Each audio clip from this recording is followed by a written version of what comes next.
Hello, this is Random History Dude, back to talk about the Roaring Twenties. Now, the Roaring Twenties was a time period in the 20s, 1920s to be exact, from 1920s, around that time, to 1929. So basically, all through the 20s. That's why they call them the Roaring Twenties. Now, we're going to talk about the political sphere after World War I and tons of things that happened in the era. Now, who were the presidents in the present era? Well, first was Wilson, then it was Warren Harding, then it's Calvin Coolidge, then it's Hoover, and might be missing one or two, but that's fine. As long as you know those people, you'll be fine. Woodrow Wilson was the president through World War I, which we came at the end of 1917 to 1918, which is when the war ended. And you know what? Let's just start with that. So, Wilson was in power at that time, and basically Europe was tearing itself apart at that time. So we stepped in after the Germans blew up the Lusitania and did other things, like the rape of Belgium, but that doesn't matter. But I think, if I remember correctly right now, he only, at the peace conference, he only had Democrats at them, which made the Republicans mad. So, when the treaty went to the Senate, I think, it wasn't passed. Made Democrats mad, I think. And so, yeah, here you have some political intrigue. And so, after Wilson, or at Wilson's term, he put in effect a laissez-faire approach to business, which basically means government's going to step back from business and kind of just let business do its stuff. I think cut back on regulations and stuff like that, but So, since it has a laissez-faire approach, that means now business can grow bigger.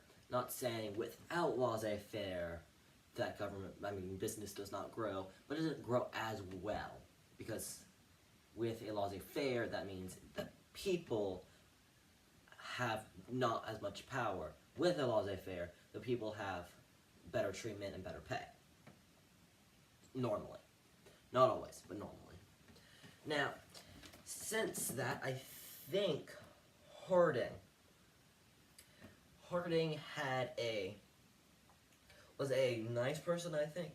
Sorry. Harding was a nice president. I don't know how to phrase it correctly. But he was not a scandalous president.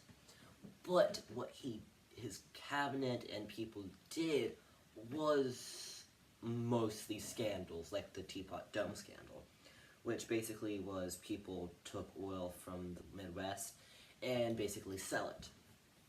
But that was a reserve, so yeah, boringness from there.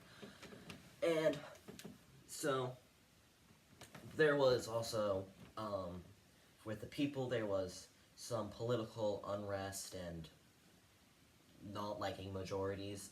Like, there was the Red Scare, because at that time, Russia, as we know it today, was basically the Soviet Union, which means now they're communist, and capitalists don't like communists for some reason, because they're basically the complete opposite ideals. And then the KKK was formed, Prohibition, and actually a good thing that happened out of this era, was the 18th Amendment, which, if you guys do not know, was the amendment to have the right for women to vote. African Americans and stuff will come later, but right now, the 18th Amendment is passed. And so, since everything is going so well, Ford, the motor company, I don't know if you know any other Ford companies, but in case you did, Ford Motor Company had started to had the idea to do assembly line, which basically quickened everything up, since now not one person's working on an entire engine, hundreds of people are working one engine at a time, which means product increases, so that means sellability, or I don't know what the word is, exporting, I don't know, sellability goes increased, so now it becomes easier and the prices go down because the supply is increased, so that the price decreases. Economy. So now everyone works at Ford because he also gave you 2 days off of the weekends. I know, so shocking. And then he also increased pay from like $1 to like whatever, I don't know, probably like $3, which everyone now wanted to go to his plant, which made the economy go higher. Now the farmers at this point were being kind of screwed over. Okay, not screwed over, but I mean, they weren't doing the greatest. Actually, they were doing okay. So, the height of the farmers probably was at the World War I time, because the government subsidized the crop price, and that increased competition. So farmers wanted to buy more land so they could get more money, which drove them into more debt, which will hurt them in the long run, but right now it's okay. Now, also, there were entertainment, because now people had 2 days off. Okay, I shouldn't say that since people here in America have 2 days off, but you know what I mean. It's shocking that it's a magical thing that people get 2 days off. So now they have time for, doing stuff, not just sitting and working and losing an arm or a leg or something.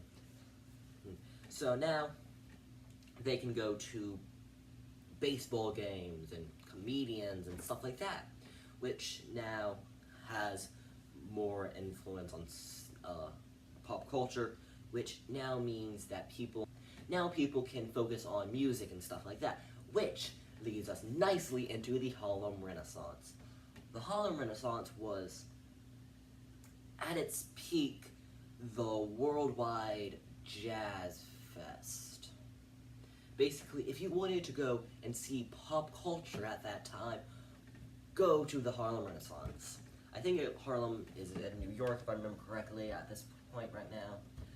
And right now, everything's going fine. The government's going great-ish. And so this is my summary, basically. So the government's going pretty dang good. Everything's going fine, except for the farmers who are in debt, but I mean, the government won't fall in another few years, so we'll all be fine. And the next president, by the way, after Herbert Hoover, would be FDR, Franklin Delano Roosevelt, who will have 4 terms, and he will do stuff because the government won't go terrible at all. Sarcasm. So, right now, there's some racial upheaval and stuff. Oh, dang, I forgot to tell you about the peace treaty. More about the peace treaty that I kind of forgot about.